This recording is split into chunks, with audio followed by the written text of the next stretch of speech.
Assalamualaikum warahmatullahi wabarakatuh. Terima kasih kepada dosen pengampu mata kuliah Audit and Assurance, Pak Apriwandi, SE MSc AKT, yang telah memberikan kesempatan kepada kelompok kami, kelompok 4, dengan saya sendiri Zaki dan rekan saya Rian Maulana, untuk menjelaskan atau memaparkan mengenai prosedur audit atas laporan keuangan kaitannya dengan siklus transaksi. Next.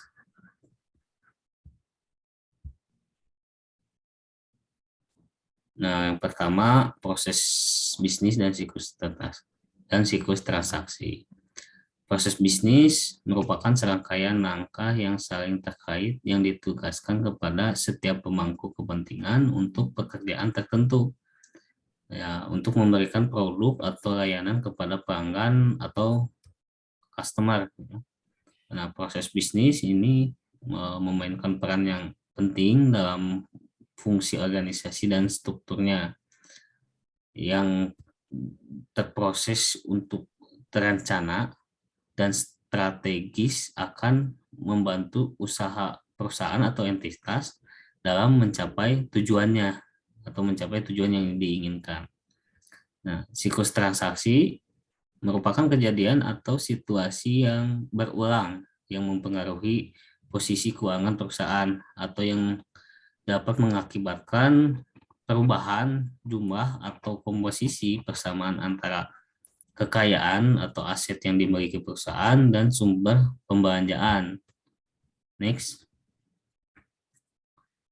Atas proses bisnis dan siklus tersebut, maka auditor harus mempunyai pemahaman terkait proses bisnis entitas. Di sini ada beberapa poin. Pertama, faktor industri, faktor peraturan, dan eksternal lain yang relevan, termasuk kerangka pelaporan keuangan yang berlaku.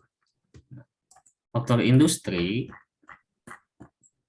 di sini seperti lingkungan yang kompetitif, hubungannya dengan pemasok dan pelanggan, dan serta perkembangan teknologi. Faktor industri. Hal-hal yang dapat dipertimbangkan sebagai auditor mencakup pasar dan kompetisi, termasuk permintaan, kapasitas, dan kompetisi harga, persaingan harga misalnya. Yang kedua, aktivitas yang terjadi berdasarkan siklus atau yang bersifatnya musiman, misalnya produk yang lagi ramai apa misalnya. Yang ketiga, teknologi produk yang berkaitan dengan produk entitas. Yang keempat, ketersediaan dan biaya energi. Nah, faktor industri suatu perusahaan atau entitas yang beroperasi ini dapat memunculkan risiko kesalahan penyajian material yang spesifik, artinya yang lebih detail, yang disebabkan oleh sifat bisnis atau ketatnya regulasi. Contohnya, kontrak jangka panjang dapat melibatkan estimasi signifikan atas pendapatan dan biaya yang menyebabkan risiko kesalahan penyajian material. Nah, dalam kondisi tersebut penting bahwa tim auditor dan anggota mempunyai pengetahuan atau pengalaman relevan yang cukup mengenai proses bisnis klien yang akan diaudit. Yang kedua, faktor regulasi. Nah, di sini ruang lingkupnya kan regulasi atau peraturan, mencakup misalnya kerangka pelaporan keuangan yang berlaku serta lingkungan politik dan hukum. Nah, makanya auditor harus mempertimbangkan hal-hal sebagai berikut, misalnya prinsip akuntansi yang diterapkan dan praktek spesifik industrinya. Yang kedua, kerangka regulasi untuk industri yang diregulasi, termasuk ketentuan pengungkapan. Yang ketiga, regulasi yang secara signifikan mempengaruhi operasi entitas. Misalnya regulasi yang dapat mempengaruhi operasi entitas, misalnya peraturan apa, termasuk aktivitas yang disupervisi langsung. Terus selanjutnya faktor regulasi terkait perpajakan ini udah jelas. Perpajakan misalnya ada perpajakan Undang-Undang Nomor 7 Tahun 2021 tentang harmonisasi, banyak perubahan di sana. Terus yang selanjutnya kebijakan pemerintah yang saat ini mempengaruhi kegiatan bisnis entitas seperti kebijakan moneter termasuk pengendalian nilai tukar mata uang, fiskal, insentif keuangan, terus terkait misalnya kebijakan mengenai yang baru-baru COVID-19 misalnya. Selanjutnya ketentuan lingkungan yang mempengaruhi industri dan bisnis entitas atau perusahaan. Nah, faktor lain yang relevan lainnya yang dapat mempengaruhi entitas, auditor dapat dipertimbangkan oleh auditor mencakup kondisi ekonomi umum, tingkat bunga, dan ketersediaan pendanaan secara dan atau serta inflasi atau revaluasi mata uang. Nah, yang selanjutnya informasi mengenai latar belakang dari klien. Di sini industri dan lingkungan bisnis. Makanya auditor harus memperhatikan beberapa faktor, yakni ada dua faktor eksternal dan faktor internal. Faktor eksternal adalah faktor di luar entitas. Contohnya misalnya kondisi pesaing pada industri startup yang banyak dapat meningkatkan risiko bisnis klien. Faktor internal merupakan faktor dari dalam entitas yang akan kita periksa. Contohnya bagaimana penerapan prinsip akuntansi pada perusahaan. Nah, yang kedua proses dan operasi bisnis. Nah, auditor harus atau akan menilai bagaimana efektivitas dan efisiensi jalannya operasi bisnis klien. Makanya auditor harus mengidentifikasi apakah sistem yang dijalankan entitas dapat meminimalisasi kemungkinan terjadinya salah saji dikarenakan human error maupun fraud. Nah, yang ketiga, manajemen. Untuk faktor manajemen, makanya auditor harus menilai bagaimana manajemen bersikap terhadap segala sesuatu yang dihadapi oleh entitasnya. Jadi sikap manajemen bagaimana sih yang akan dihadapi oleh entitas. Nah, pada faktor ini, auditor lebih menekankan pada bagaimana manajemen mempertimbangkan untuk mengambil setiap keputusan dan menghadapi risiko yang akan diterima. Jadi bagaimana sih sikapnya manajemen ketika risiko itu datang, misalnya ketika risiko itu akan diterima, serta bagaimana manajemen merespon atas risiko tersebut. Nah, selanjutnya pemilihan dan penerapan kebijakan akuntansi oleh entitas. Nah, di sini tujuan yang ditetapkan oleh manajemen apakah telah sesuai dengan tujuan utama dari setiap entitas bisnis. Misalnya tujuannya untuk mencapai kewajaran, pelaporan keuangan, misalnya efektivitas dan efisiensi operasi. Nah, terus selanjutnya tujuan dan strategi entitas serta risiko bisnis terkait dapat memunculkan risiko kesalahan penyajian material. Poin selanjutnya pengukuran dan penilaian atas kinerja keuangan entitas.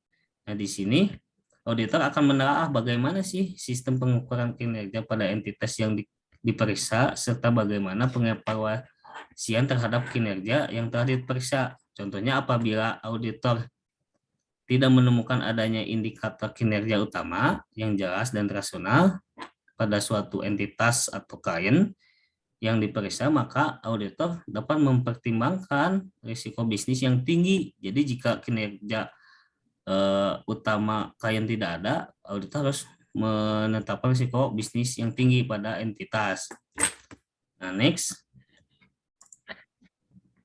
Selanjutnya, nah di sini mengenai siklus transaksi.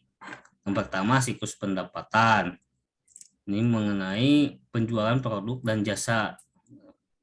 Terus yang kedua, penerimaan tunai dari produk atau jasa yang terjual. Baik itu bisa sebenarnya bisa penerimaan tunai atau misalnya dengan cara utang.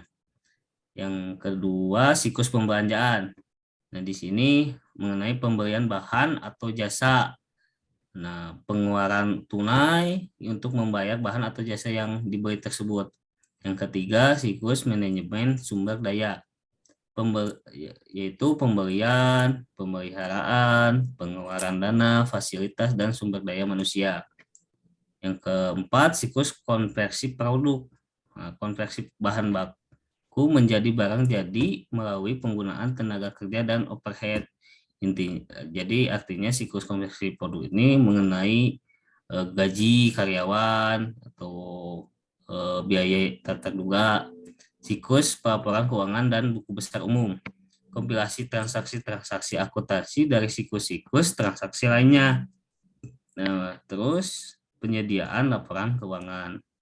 Nah, untuk slide selanjutnya akan dijelaskan oleh rekan saya, Rian Maulana, disilahkan. Dipersilahkan. Yang selanjutnya ada sampling audit. Yang pertama, pemilihan acak. Pemilihan acak biasanya didasarkan pada judgement auditor dan dibantu oleh beberapa aplikasi seperti number generator yang banyak tersedia di internet maupun berbagai rumus Excel yang tersedia. Kemudian yang kedua ada pemilihan sistematik. Biasanya auditor memilih beberapa sampel pendahuluan terlebih dahulu untuk diuji apakah telah sesuai dengan SOP yang telah disediakan oleh internal di internal. Jika masih belum meyakinkan, maka sampling bisa ditambah. Kemudian yang ketiga ada sampling unit moneter. Biasanya auditor menggunakan beberapa rumus statistik untuk menentukan berapa besar sampling audit yang dibutuhkan. Kemudian ada pemilihan sembarang.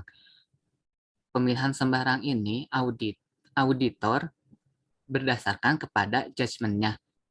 Tidak melihat bagaimana struktur transaksi yang terdapat dalam akun tersebut. Kemudian yang terakhir ada pemilihan secara blok.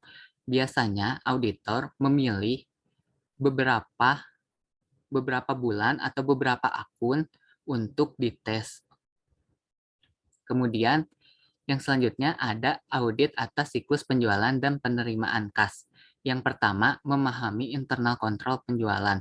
Di sini auditor harus memahami bagaimana proses penjualan yang berdasarkan SOP internal. Yang selanjutnya, mengukur plan control risk penjualan.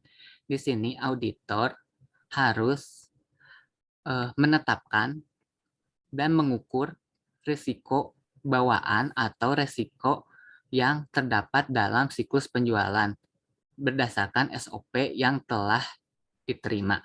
Kemudian ada menentukan tingkat dari pengujian kontrol.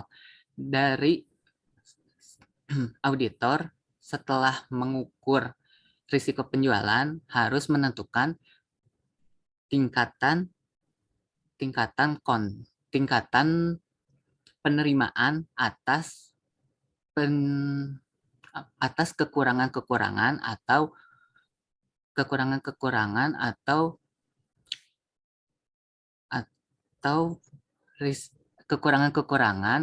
dalam SOP internal. Kemudian setelah itu menyusun test of control untuk menambah keyakinan auditor atas transaksi-transaksi penjualan dan penerimaan kas tidak terdapat penyelewengan atau kesalahan-kesalahan. Kemudian ada audit atas siklus perolehan dan pembayaran. Yang pertama, tentukan materialitas dan tetapkan risiko audit. Di sini, auditor harus menetapkan tingkat materialitas, seberapa banyak materialitas dan risiko audit yang didasarkan pada SOP internal. Kemudian, tetapkan risiko pengendalian. Setelah mendapatkan SOP internal, auditor harus menetapkan risiko-risiko bawaan atau risiko atas pengendalian yang dilakukan oleh internal. Kemudian, selanjutnya, rancang dan laksanakan pengujian dan pengendalian. Setelah itu auditor harus melaksanakan pengujian beberapa transaksi untuk sebagai awal atas risiko pengendalian yang telah diterima. Kemudian ada rancang dan laksanakan prosedur analisis.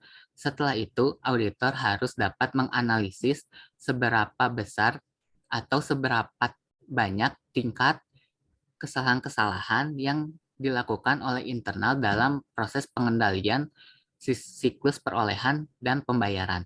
Kemudian yang terakhir ada rancang pengujian terperinci guna mendapat keyakinan bagi auditor, menambah keyakinan bagi auditor dalam menentukan atau meyakini siklus perolehan dan pembayaran terbebas dari risiko-risiko yang di kemudian hari dapat dipermasalahkan baik secara hukum maupun secara lainnya. Terima kasih atas perhatiannya. Sekian dari kelompok kami. Wassalamualaikum warahmatullahi wabarakatuh. Waalaikumsalam warahmatullahi wabarakatuh.